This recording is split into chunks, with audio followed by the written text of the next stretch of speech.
Sure. How do you do it? Well, what I do is I have this guy called Jay Keshur on speed dial. What I tend to do is just ring this guy. He's under like cloud security. What should I do? Oh right, yeah, That's cool. just Yeah. what I have under my phone. Yeah, Nice. so I Yeah, just yeah. speed dial, Cloud security guy. ring that guy, and then he starts telling me about.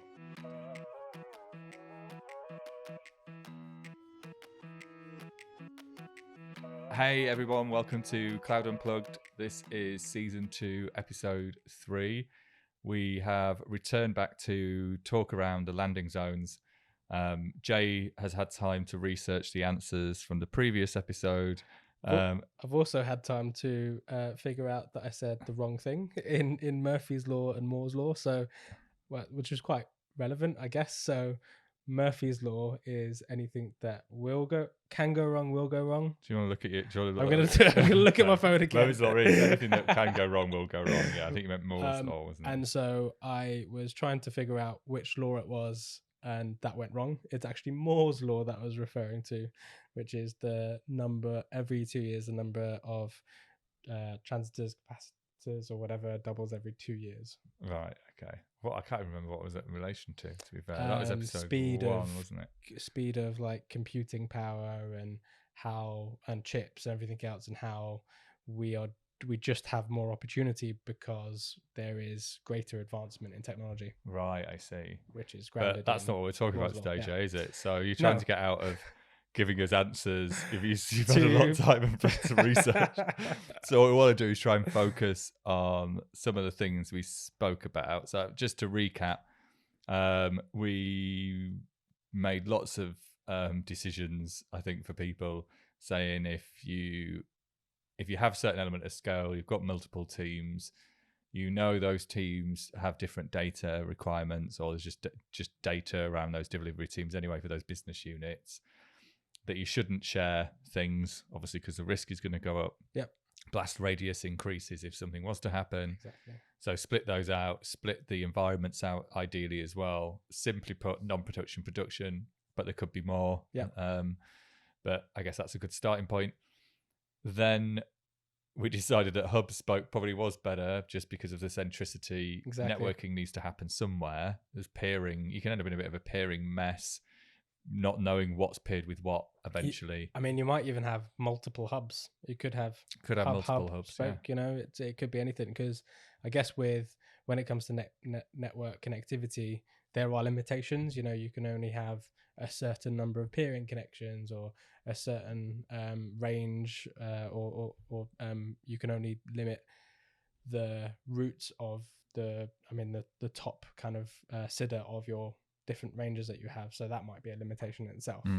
There are, numbers are finite, right? Yeah. True. Yeah. So I guess hub spoke, you could have many hubs, many spokes, but at bare minimum, just do one. Yeah, exactly. And kind of get going with that. Then we were talking through policies, Azure's mutating policy. This is a very long recap. It's pretty much the entire podcast. And then application, kind of like regional blocking. Maybe you don't want people in certain areas, data sovereignty, compliance type policies. And then we're talking about applications and like how maybe you could secure that. Which you could probably do with some policies as well to a point until you get very specific into the apps. There's other things, and you were going to obviously this is a big topic and we needed to do it justice, I think was how you ended it. So identity user management, we haven't really spoke about. Yeah. I guess that's a big key piece of cloud, isn't it? Should we start there? So let's break down what it is that authentication and authorization, what that means. So obviously authentication is getting, knowing who you are. So I log into something. What is that identity that is connected with me as a person? That's authentication. And authorization, do you want to take this one?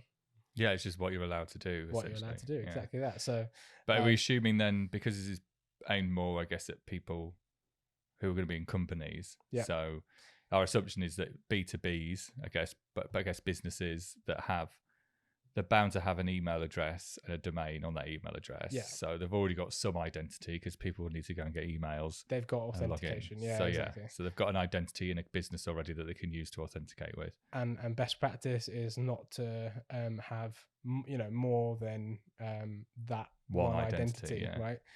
So now you have the concept of single sign-on, and kind of extending your use of that identity into the cloud providers and everything else that person is touching. And the benefits, I guess, for people, I mean, single sign-on, most people are familiar with. You can sign on to things with your Facebook. That's an active single sign-on.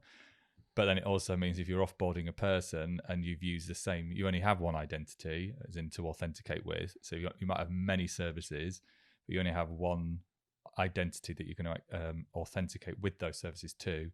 That means onboarding and offboarding means it's super simple. Exactly. You can delete that person or disable that person. Now they don't have access to anything across the board. Multiple identities for very specific services, way harder because it means you've got to go through every single service, identify whether that person still does or doesn't have access to those things, essentially, and who those different identities are even related back to, right? So because you've got a one-to-one relationship, not only do you have to figure out how you're managing the map of those relationships if you've got one-to-many, but then whether they should have least privileged access to those things at the right time. So you can tie yourself into a lot of mess. So authorization. So I guess when you're we've kind of obviously said that single sign-on, having that one identity, using that identity in cloud. How are you going to do it? Well, you obviously need to authorize. Right. Yeah, I mean, you're tell. Sure. How do you do it? Well, what I do is I have this guy called Jay Keshur on speed dial. What I tend to do is just ring this guy. He's under like cloud security. What should I do? Oh, right. Yeah. That's just what I have under my phone. Yeah. Nice. So I just speed dial. Cloud security guy. Ring that guy. And then he starts telling me about, do you know authentication authorization differences? And I'm like, absolutely not. What are you talking about? Let me get my friend Jon Shanks on the call. Are you talking about Murphy's Law? I'm joking. But anyway, so yeah. Authorization, what can people do, I guess? And I guess just to frame, if you have lots of different accounts, so we've already set the premise of some of the decisions right? So assume each business unit has a team delivering it, may have more than one team under the business unit, but for simplicity's sake, let's just assume it's a one-to-one. Yeah. Each business unit has one project, that project is one team, that one team's delivering a business application. And then each team has two accounts, a non-production and production. They could have more, but we're just keeping it simple. Sure. So now access of varying degrees for teams to deliver in the cloud, teams to, access services in the cloud as well for themselves, applications to access those services. What is, like, where do you start then on managing authorization or access? Good question.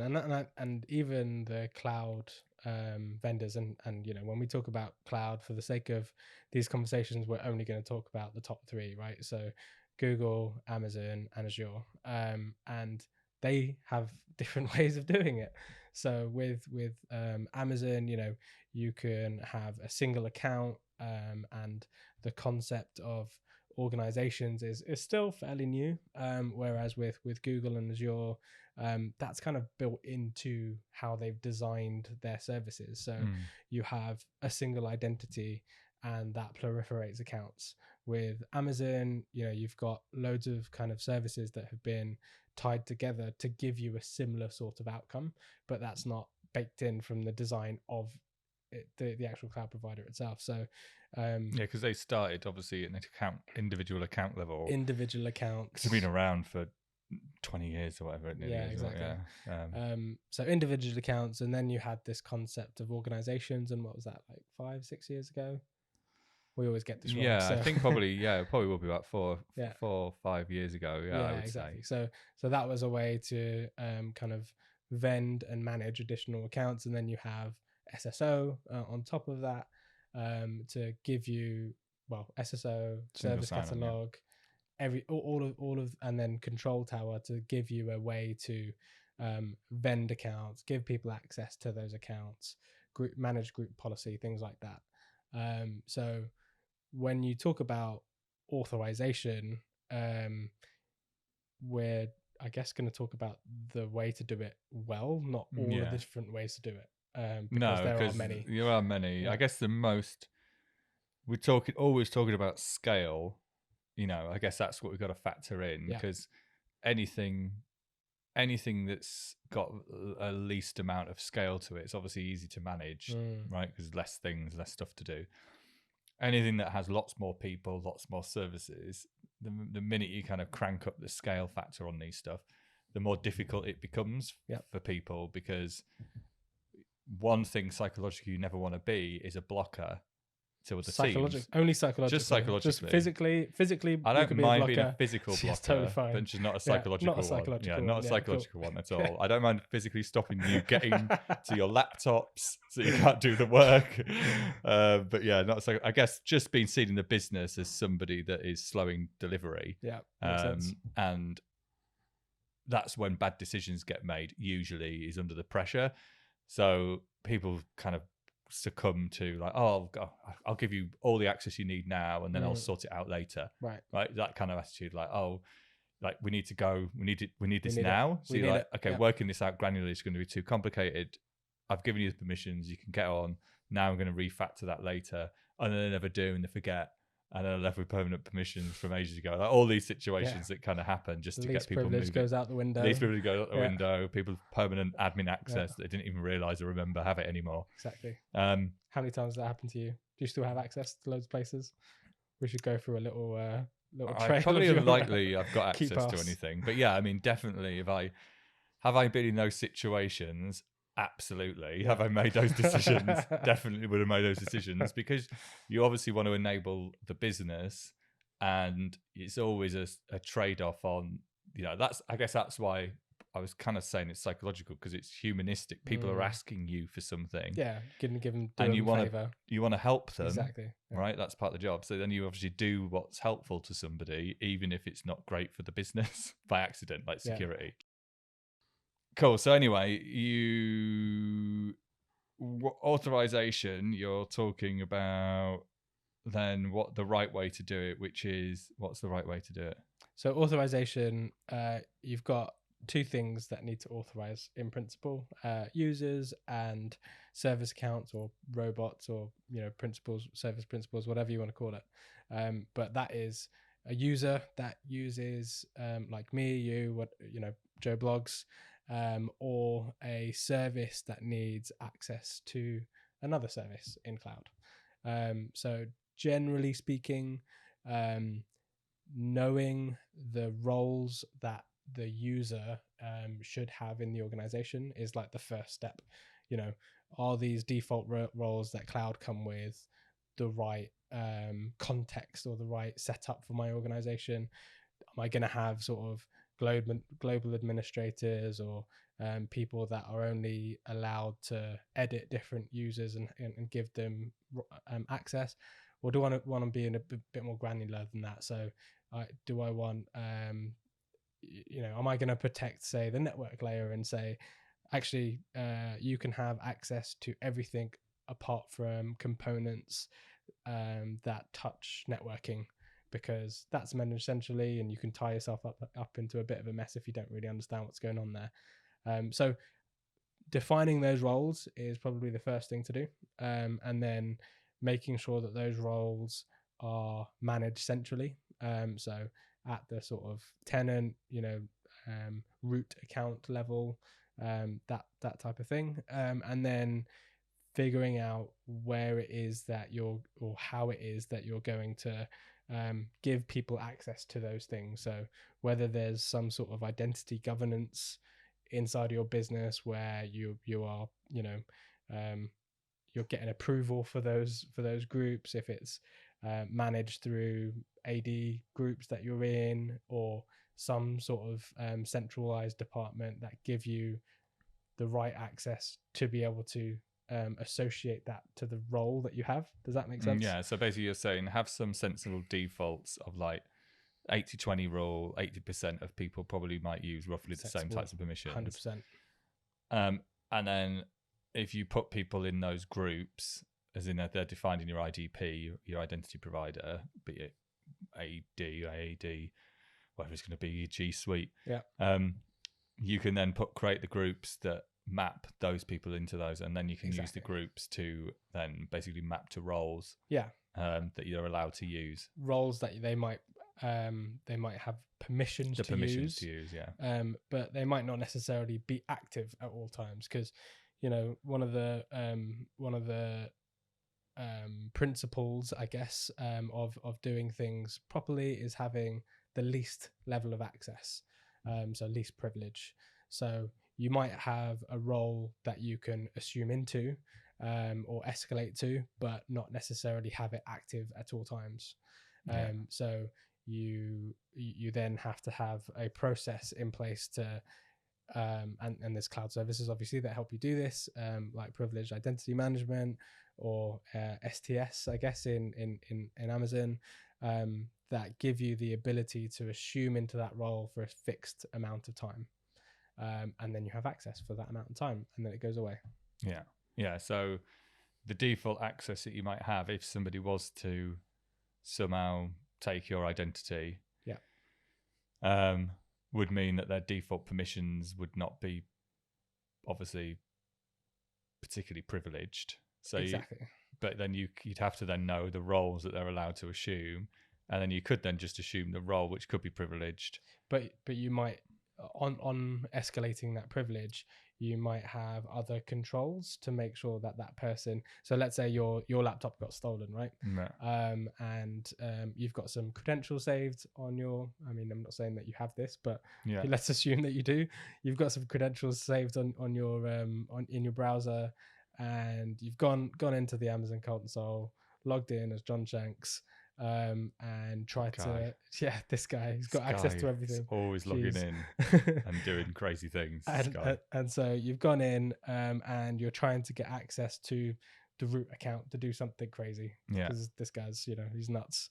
It's like control this guy's cloud. Jon Shanks, to be honest. But you might have a policy in place. This is kind of where the two, policy and then access meet each other. So you might have a policy in place that says, well, any escalation to this type of role, like account, admin or whatever, needs a 2FA. So multiple factors of authentication, which generally is like an email or a phone or a code or something like that you have to approve.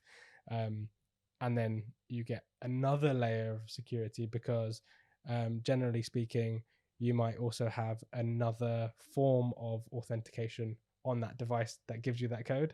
So you have like face recognition or fingerprint IDs. So now you've literally got you've got 3 layers of authentication before you've been given access to the thing that you should have access to. Yeah, because the authorization piece, once you've got the permission, you've got the permissions. Yeah, exactly. Right? If you're in that group, and that group is allowed to do things, and that group is just allowed to do those things. Yeah. But the what you're saying is because of that, then you have to put most of the stuff needs to be on the authentication side to try and limit basically the exposure of that risk to make it as hard as possible for that person to kind of get in.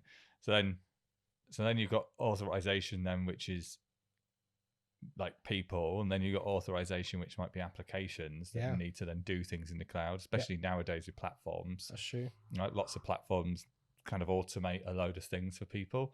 So now you have like platform issues, maybe, I guess you could put it like that, in terms of like what's about CI being a prime example. CI most of the time historically would have been quite privileged because you didn't really know what somebody might need to be able to do. Right? I guess way back when, you probably didn't use least privilege in the way that it's kind of implemented and made easier to use now. So you're spot on. Like you might only have one account that does CI in your whole business, right? I'm sure loads of people have seen like Jenkins bot or something like that with like God permissions and everything. But nowadays you can be really specific about what access that thing has, which account, which subscription, which project, whatever it has access on, and then which resources it's allowed to manage. But with because there's a dichotomy. Mhm. Everyone's saying, "Hey, Jay," because that's what they say, right? Hey, They'll be Jay. like, "Hey, Jay, it's supposed to be infrastructure as code.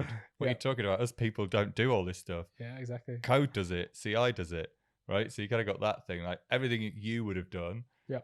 you no longer are doing. Supposed to be infrastructure as code, Great. right? So that means it has to mimic the amount of privileges that you would have needed I might have had. to automate the things that you would have done manually, or Who- to automate the things that you would have done. Who gives CI? How does it get access? That's what we're saying. I'm just teeing up Yeah, the constraint, because it's saying now you put all that effort in the humanistic side, MFAs, right? Multiple devices, protect the identity, because like the authorization there. Then we're saying, well, yeah, but the person shouldn't be doing that anyway. Yeah, exactly. Right. Yeah. So, okay, cool. Right. So the person isn't doing the work then. CI or some form of automation system is going to be doing it. Most of the time, it's a continuous integration path. And defined as code, could be GitHub Actions, could be anything. So now knowing that, then what privileges, how do you scope the privileges for a thing that's going to be doing lots of things? Good question. And where do you put the security then on that if it's MFA'd magically? Exactly. This could have its own, like there are a few solutions in this space. There's I guess you can't really MFA a robot, right? You kind of can, but it's a bit very, very hacky, yeah. So I think in general people tend to lock it down to IP address or location, but that's not multiple factors of authentication. That's stopping. That's seeing other kind of metadata and stopping it if it's not within the frame of what they're expecting. It's not the same. And you can still assume role, which means that Exactly. the access credential that service account would have had. So it's authenticating. It's authenticating. So, but it's that's the bit we authorized, said. Because the authorization thing, as we were saying, yeah. I mean, that's just a set of permissions. Yeah, exactly. So either you need those or you don't. And you can scope them to the less amount of permissions you can possibly need. But you're still going to do the job. That thing has to give the outcome expected to. But you're limiting how much that thing has access to. So you're never going to have, say. But this is the Jay Keshur bot. The Jay Keshur bot. This is the Jay Keshur automation pipeline. Exactly. So, which, so it would have been anything that you would have had to have done. Has to now live in CI as a set of permissions. So me as a person, I might have access to dev and prod, right? I know, crazy. Stop this guy. But a bot, because those accounts are hopefully going to be localized just to those environments, then that you're not you don't have transit access. Let's call it transitive access to both things. So you're going to have different credentials in dev. You're going to have different credentials in prod. You might have different ways of managing those things. You might even have different runners to give it another layer of security, so that any changes that you're making in dev come from a set of IPs, any changes that you're making in prod come from a different set of IPs, and then you're really kind of making what about it's GitHub? Yeah, well, it's quite a lot of IPs. Exactly. If you're using SaaS runners or on-prem runners, is completely up to you. But there are ways to. Does GitHub Actions allow you to run the runners? Does it allow for that? You can run runners inside your estate and then hook in. Yeah. That's a way better model. Yeah, definitely. Yeah, so I think that's the thing, isn't it? I think things move to be more localized to where it's going to run. I mean, lots of CIs change pattern more to that agent style model. Subscribe to something, that subscription tells me what to do, or maybe it's just Git that I'm polling or watching for directly. Agents should only they should always be dumb, right? Yeah. I just need to connect to a thing that tells me what to do, not I know what to do. I have state. I know, how I've got it's full work. access. I've got full to access all the things to be able to do everything you want me to do. Just tell me when. Yeah. And I'm doing it. I'm ready to go. I can almost guarantee you that anyone that is using Jenkins has got something like that. Has got access. Has an agent. Sorry, sneeze. Allergic to Jenkins. Yeah, I'm allergic to security. Jesus Christ, making me sneeze. Just too much. We're going to end this podcast soon. Coming out in hives. So yeah, if you've got a Jenkins in your environment, I guarantee that agent is not as dumb as these other kind of CI tools that actually do have those principles embedded. So dumb agents that don't have any tooling on the agent, that don't have any access, that just talk back to the thing. Yeah. So anyway, we've digressed. We have digressed, but it's important because when you talk about permissions for something, it's the things need permissions or someone needs permissions. Yeah. That's what it boils down to, which is always complicated. Yeah. Right? It's complicated to manage that properly, and to get really granular is very time consuming. Mm-hmm. To know exactly what somebody needs 100% of the time, all the time, is near on impossible because things change. If you've been agile and everything's moving, maybe the app is moved, maybe there's new services that it needs to consume. So times that by however many things are evolving around you, quite a difficult problem to solve. So I think not just that, not just times it by how many things are changing, but how many things that you're running that you don't have an idea of. That so like nowadays there's even ways to sort of profile access, or profile what runs in a container, or profile what runs in your cloud. So there's all this advancement that's happened in AI and ML that constantly looks at what normal looks like and makes the state of the access that thing has what it should have, what it's supposed to do, and then it alerts on something outside of that paradigm. Yeah, but then if the service is changing, then that might be legit. That's what I'm saying. It could be legit. Yeah, but because then you're assuming that everything's got to stay the same. Not really. And the anomaly isn't an anomaly. Yeah, I mean it is to it. Yeah, but it wouldn't be an anomaly, say, to the team. But that's isn't that a good it's a good thing? Yeah. No, it's a good thing. Yeah. I'm not saying it's bad. I'm just saying it's learning things about good behaviors and what's abnormal, and then feeding back in, obviously good. But I guess if you're managing access, somebody's got to manage the access. There's obviously a bit of a constraint in the team. I think you just have to accept that there will just be risk. It isn't a problem you can just solve, right? It's not a solved problem. I just solve it. What? Huh? I'm not sure you just solved it, but definitely anomaly detection I think is good. I think that's what Guard Duty kind of does, a similar-ish thing, right? It looks at patterns and then it messages you. But I guess that's another reason to isolate the accounts, because otherwise the audit on a shared account could be a bit chaotic, right? You've got loads of projects using that account. That makes it really hard to kind of find a pattern in all of that, because if teams are coming in, I mean, you could probably ownership, right? Yeah. So let's say it found a thing that means that whatever is in that account is vulnerable. Who am I going to talk to? Me as a person that now knows that this thing has happened because Guard Duty or Sentinel or whatever else has told me. Who's that message go to? Who's that? Who owns which the person? risk? Yeah. And that's what team in this account? Yeah, exactly. Is responsible. And that, I guess, is the other lens of kind of making sure that things are isolated. Is there's not just a technology specific reason for doing it.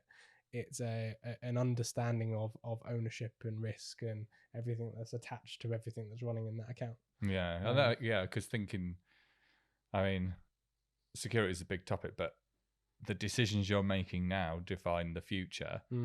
So unless you can get out of those decisions really easily, exactly, right? So like once everyone's live, it might have been made loads of sense because you're like, I don't know, and you could be like project 1, project 2. You're the first person helping deliver some of these projects, and another project sprouts up, and you're like, well, I've kind of already got all the account, I've got all the infrastructure. Yeah, exactly. Really easy for me to like just give you some environment within this infrastructure I've already got. Yeah. And timelines are short, and you're dev at the moment, so like, why not? Like, let's just get you. Which you might not even go live with it. Right, so you kind of start a little bit on that premise, and then they are live, and you're like, "Oh, we're kind of sharing the accounts." I'm talking about Jay Keshur's past history here. This is just, by the way, he's got a book out. This guy keeps doing this. This is not me. This is very much Jay's life story. And then, before you know it, obviously, you're kind of in this situation, and then you're right. Everyone's permissions are all over the place because lots of different people need access to the accounts for different reasons. Profiling makes it hard, and then you're getting random. Something goes wrong. Who do you even inform? Who's responsible? How do you find out what went wrong? Because there's so much audit in there, so like tracing it back's a nightmare. Not just things go wrong, but because you've now got this weird, like almost operating model of two teams in each account, then they psychologically aren't, like you were saying earlier, they're not going to want to affect the other account, right? So let's say they spot something that's a bit weird, because you go for people's accounts and you're like, oh, that's a weird looking VM. It's got a default name and default weird security group attached to it that's open port 22 to 0000 whatever. I'm not going to question it because there's someone else that's in my account. You just and assume, I don't know. Yeah, it must be okay. Sense. It must be okay. It's fine. Yeah, exactly. And whoever did it makes sense to whatever it is they were needing to do. And now you've literally just created like shadow IT because you don't know the confines of which the thing that you own is being used, or the risk to your project you're working on. Exactly. Because you're like, well, I'm assuming it's fine, but I don't really know. So basically, just stop sharing accounts. So we just put it out there. Stop sharing accounts. Yeah. If you're sharing one right now, stop immediately. You're doing it wrong. You're doing it wrong. Isolate those accounts right now. Otherwise, Jay's going to hack you. Don't think I've ever heard you be so aggressive. Do it right now. Well, it's because you kept saying everyone's going to get hacked last time. So it's probably somebody's attacked right now. Yeah. But I think just for these reasons, though, sometimes just stop doing the wrong things because it's not. But I mean, there's many ramifications to this. There are, but and it sounds weird me saying this, but on the empathetic side of things, there's so many different ways to do things, and people don't necessarily know. Oh no, I'm not saying they know. That's why we're saying exactly. Don't do it because it's complicated and harder than it needs to be. That's 100%, it. Yeah. If you make a simple choice up front, and your life becomes simpler because everything's isolated. You don't have those worries. I actually know the audit. Like just thinking a little bit upfront. You might not have known. I'm not saying expect everyone to know. Obviously, the experience counts for a lot. Well, it's moving. It's moving. So in that situation, you talked about why it was easy for that team 2 to use that one in the Jay Keshur's novel. Novel of security mistakes made. Project 1 account, right? So in that scenario, instead of fixing the right thing, which is creating new accounts and making it really easy to onboard a new thing using a known path or whatever, they go for the shortcut, which is just give me access to the thing that I already have. Yeah, make sure it's got full permissions as well, please. Yeah, exactly. Full permissions. You can't block me. Yeah. So how do you fix that thing? How do you make it really, really easy to get accounts? Do you know? They give you ways of automating them now. So are, right? Yeah. So I mean, it is easy. So within reason, it's easy. Obviously, it's potential custom engineering. Or you can there's DSLs around there in certain tools that support it. I think they support most. But it's still fairly new. So even it is very new in some places. Some of the APIs are actually really new. Yeah. And then some of them are less so new, but aren't the full thing. I think in Amazon, obviously, Control Tower, which didn't have an API at all. But then there are ways of automating it. But then there's subscriptions, and then there's tenants. You can automate those things. Not tenants, subscriptions, yeah. Subscriptions, sorry, and resource groups, not tenants, yeah. But yeah, so I think, and projects again, obviously that's all you can automate those in Google. So it's always been there. Google had ways of doing it. All of the automation was already there. Yeah, exactly. But you still need to think up front. I think these types of conversations, because you can still be in a better model, but with bad practice. Right, because it doesn't mean you might not have MFA anywhere, right, and just have an identity, and shared that's it. Identity. Oh yeah, or you could even have a shared identity. It's exactly. Even worse. The worst of all worlds. Yeah, it's sharing the identity. So there are other ways to still not get it right, but I think, it's best just to make those decisions. So okay, we've covered account structure to a certain degree. Account structure, user management, roles.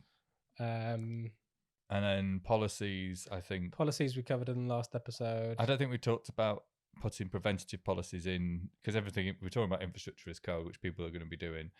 And that is good. Obviously, audit, Git.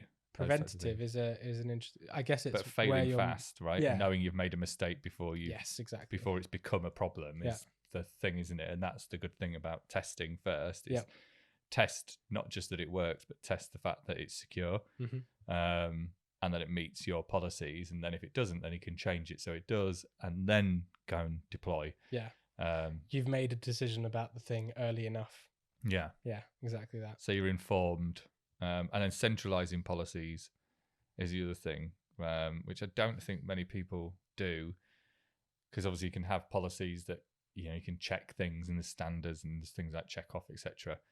But I think most might just have them local to their own repositories and not necessarily have centralized up, so that it's like the same policies are being checked everywhere and used everywhere and versioned in the right way. And then you've also got, I guess, the onus of, even if you do centralize the where those policies are stored, you've now got the onus of the teams to implement the check against those policies on every single thing that they do, right? Yeah. So there's so many different layers that aren't necessarily enforced where this could go wrong.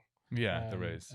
So it's another big topic that I guess we need to you need to do some more research. I was actually gonna give you some time to research. Oh, really? You want me to research? It feels like you have some gaps in this. I don't know. I mean, we all know that you're sharing your identity. I think that's covered on. I actually have Jon Shanks pass 123. It's actually capital P password as well. 123. So it's pretty secure. So or change me with an exclamation mark at the end. Change me, and a 3. And a 3. Yeah, for the me. Yeah, right, I cool. put a number in there. Nice. Okay, so I guess there's more topics. I don't think we can cover that one in another episode. Yeah, let's do it. And talk more about those things. But cool. I guess it's been good to talk about security landing zones. Hopefully people found some value in some of the things we've said. If you've got questions, please reach out as well. Yeah, or exactly. Things you didn't even agree with, like Murphy's Law or Moore's Law. Be good to hear from you, actually. So if you do have anything that you want to correct me or Jon on, because we're human and fallible, or you'd just like for us to talk about something that you're interested in, give us a shout. Cool. Obviously in cloud and security and that type of world. Yeah. All right, great. Thanks, Stay everyone. tuned. Speak to you soon. Bye.